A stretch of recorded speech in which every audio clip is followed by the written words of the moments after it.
Hello, in front of me I've got TCL 25G. Today I'll show you how to hide Notch in your mobile phone. Firstly, download this app.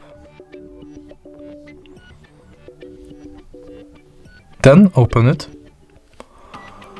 Before this screen, agree to all terms, then tap here. Now your Notch is hidden.